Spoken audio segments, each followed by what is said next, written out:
It's been a long time since you may have heard the game title Vindictus, but a blast to the past all the way back to 2009 when this game was a major hit and a revolutionary game for its time, as it had stunningly smooth graphics, a progressional system that was very fun, and a combat system that was not also incredibly smooth but far ahead of its time in the gaming world. I've had a chance to visit this title as someone who has never experienced this game back then, and as a new player all the way up to 2024. And even now, I can truly see what made this game so appealing and very nostalgic for others. And surprisingly enough, even from the grave, these developers are sponsoring this video for me to check out this game today and show you what progress is like today. There's a new class around the corner on August 12th, Sonya, the 25th playable character who uses twin blades as her weapon of choice. Her animation art style seems to be very roguelike, and I'm personally a fan of assassins. So buckle up as we blow the dust off this title, and if you want to try this out for yourself or check it out again, links as always will be in the description down below. Jumping right into things, there are many classes available and there is a ton of variety in fighting styles and weaponry, each with their own special moves and skill sets. I decided to go with the Su. I am So, master of the Oriental Blades. The combat system is much more catered to a traditional fighting style game, fast-paced and can become very combo-based, requiring quick responses to maneuver and counter oncoming damage, and utilizing all your magical powers to unleash fury on all of those who stand in your way. Sorry. There is a story in the game, but there's a lot of story in the game. So me personally, I was thankful that it was all skippable. I'd recommend doing the same thing, but if you like it, it's there. The game consists of a lot of monster hunting, dungeon crawling style game modes that they like to call battle quests, which you can start from the mission board or through the in-game UI by pressing G. I called this the battle board for my battle quests. For the majority of the early game, it's all soloable, but the option to make a party is there, though I didn't start using this feature until much higher levels into the game, but it's very easy to use. You create a party, you queue up for the party goes in, you do the mission, you do the thing. The game gives a lot of side quests here and there, so pressing M and managing my main quests this way comes in handy when you get a lot of early game clutter. Before heading out on my epic battle quest, I lay low in the local hot springs next to the battle board, where this allows me to get some buffs before I head out. There's an in-game notification system you can find through the UI that tells you when people are using some of these buffs, so I was able to scoop up some decent ones to make things easier, and don't mind the other half-naked strangers in the hot tub with you. Buffs are important. For the vast majority of leveling up until the later game, dungeon and main quests are going to be the main form of XP grinding. The main story is able to take you all the way to level 110 plus, where a lot of more challenging endgame content is going to exist. It's a good opportunity to fool around with a class, learn their moves, and progress through the higher levels until you start unlocking your class's full skill set. So I'm leveling up through the game, and this currency to level up my character's skills is called AP, and I'm gonna use this to strengthen up a bunch of my moves, as well as my character's ability to wear better weapons and armor. I almost spent my AP blindly and put this into the wrong things, but I found leveling up combat mastery, armor mastery, alongside with critical rate were a higher priority to level up. Also, leveling up a move that I seem to use a lot seemed to do a lot more damage, and it seemed like a great thing to do. I pushed through as many battle quests and leveling as I could, and it seemed to be pretty fast paced, while people continuously expressed to me that the leveling pace is incredibly faster than what it once was. In the later game, first time completions for raids, group type content additionally rewarded me with massive amounts of XP, and that seemed to be real good. But as I start diving into harder content, eventually you might come across the need to find a community to do more things with.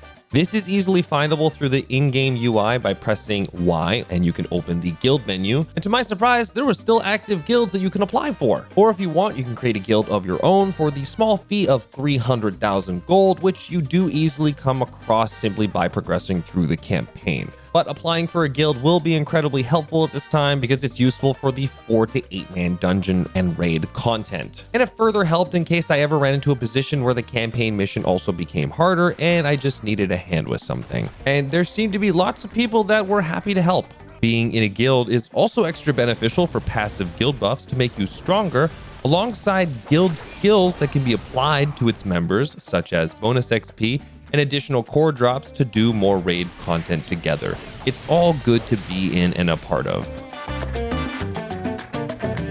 Now, along my experience of the never-ending battle quests, my health bar would go up, my health bar would go down, and potions seem to be an incredibly valuable resource as it's a major lifeline for survival and essential for completing missions. You gotta be alive to do those. I was able to craft potions through Bryn in the magic laboratory in the early game in case I ever needed them, and they were also obtainable on the marketplace, which I found to be much easier when I was really thirsty and I just needed to get them right away. I also got an okay amount of gold through the process of leveling up, which in turn I could use towards the player market, but I try not to be too spending crazy for the first little while because the materials in order to craft the potions seem to be obtainable through the mission completions, and I would say were almost a byproduct of my battle quest. The Life Herb crystals seem to be the main material for the HP potion crafting, and later on in the game, I just really like that marketplace. It just makes things so much easier and simpler when I just need to get it. The progression in this game is simple and loaded with battle quests, but sometimes there is also a lot of other stuff to keep track of. At the bottom right-hand side, beside the mailbox icon, I found the player growth with additional goals and things that can be completed for additional rewards, bonus experience, and in the later game, provided materials and other rewards that are valuable towards my progression. Completing a lot of these seem to also shoot out a high volume of XP, which is really good. More importantly though, at the later stages of the game, some rewards were important, like sets of gear that you needed to equip for higher power levels, and this continued all the way up until level 110, which is when I started the process of enhancing that gear. But this growth goal eventually became essential to pay attention to when it came to the growth through my epic battle quest.